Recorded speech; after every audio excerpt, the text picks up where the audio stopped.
오늘 다룰 이야기는 바로 이겁니다. 팔란티어의 CEO 알렉스 카프가 던진 22개 조항의 선언문. 이게 지금 엄청난 파장을 일으키고 있거든요.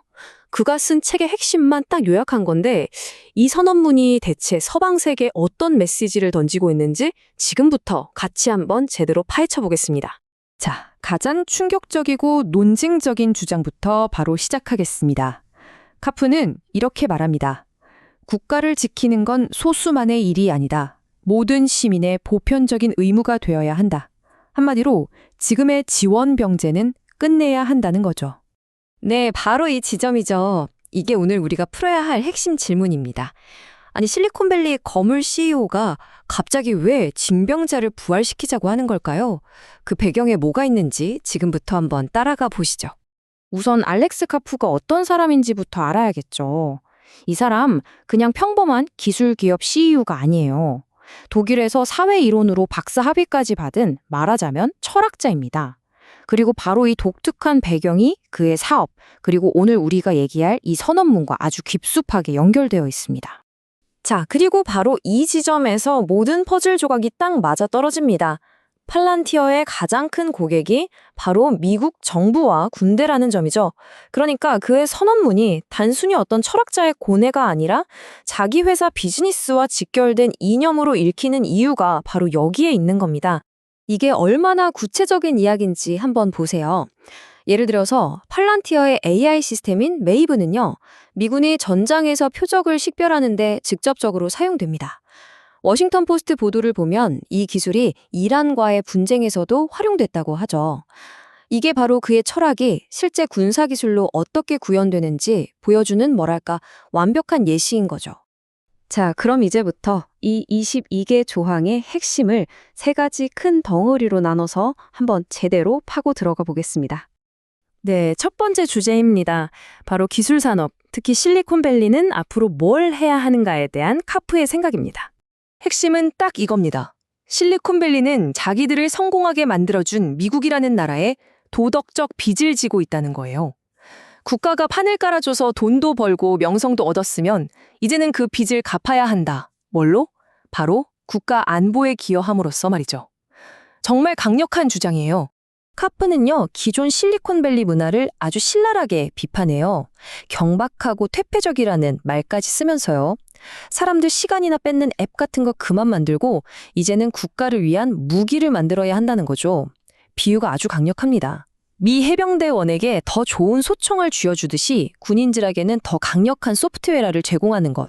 이게 바로 실리콘밸리의 새로운 사명이라는 겁니다. 와, 이 말이 카프의 세계관을 정말 압축적으로 보여주는 것 같아요. 그는 더 이상 외교나 문화 같은 소프트 파워의 시대는 끝났다고 선언합니다. 21세기의 진짜 힘, 즉 하드 파워는 군사력과 경제력에서 나오고 그 힘의 심장에는 바로 소프트웨어가 있다는 겁니다. 자, 이제 두 번째 주제로 넘어가 볼까요? 이제 시야를 좀 더 넓혀서 카프가 그리는 지정학적, 사회적 큰 그림은 대체 뭔지 살펴보겠습니다. 여기서부터는 그의 주장이 정말 훨씬 더 과감해집니다. 전국민 징병제는 시작에 불과해요. 2차 대전 이후에 군사적으로 묶여있던 독일과 일본을 재무장시켜야 한다. 그리고 핵무기로 서로 견제하던 시대는 가고 이제 AI가 그 자리를 차지할 거다. 이건 뭐 기존의 국제 질서를 완전히 뒤흔드는 주장들이죠. 특히 이 독일과 일본에 대한 발언, 이게 정말 그의 세계관을 아주 명확하게 보여주는데요.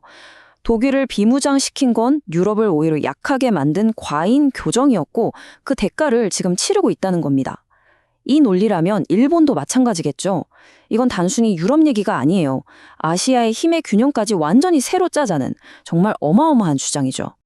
자, 이제 마지막 세 번째 주제입니다. 이번에는 서구 사회 내부, 특히 엘리트 계층과 문화를 향한 카프의 아주 날선 비판을 들여다보겠습니다. 카프는 현대 서구 사회가 다원주의라는 말을 너무 쉽게 쓴다고 비판해요. 모두를 포용하자는 구호는 좋은데 그래서 어디로, 어떤 가치 안으로 포용할 거냐? 이 질문에 대답을 못한다는 겁니다. 뚜렷한 정체성 없이 모든 걸 다 받아들여려고만 하면 결국 아무것도 아닌 공허한 상태가 될 뿐이라고 경고하는 거죠. 그의 비판은 정말 여러 곳을 향하는데요. 첫째, 서구 엘리트들이 종교적 신념을 무시하고 배척하는 문화를 만들었다고 지적하고요. 둘째, 모든 정치적 갈등을 무슨 개인의 심리 문제인 것처럼 몰아가는 건 잘못됐다고 말합니다. 셋째, 능력 있는 사람들이 무자비한 신상 털기와 비난을 견디지 못하고 공직을 떠나게 만드는 현실을 비판하죠. 그리고 마지막으로 모든 문화가 다 평등하게 가치 있다는 생각은 위험하다. 어떤 문화는 진보를 이끌고 어떤 문화는 퇴보를 낳는다는 현실을 직시해야 한다고 주장합니다. 자, 이렇게까지 도발적인데 당연히 반응이 갈리겠죠? 그의 선언을 둘러싼 이 뜨거운 논쟁, 양쪽 입장을 한번 직접 들어보시죠. 먼저 지지하는 쪽을 볼까요? 유명 벤처 캐피털이죠. 세쿼이아의 숀 맥과이어 같은 사람은 카프가 그동안 누구도 말하지 못했던 도덕적 명확성을 보여줬다고 극찬합니다. 반면에 비판하는 쪽은 이걸 완전히 다르게 봅니다.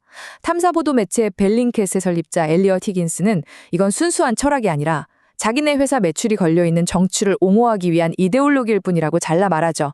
한마디로 자기 회사 돈 벌려고 명분 만드는 거 아니냐, 이런 쓴소리입니다.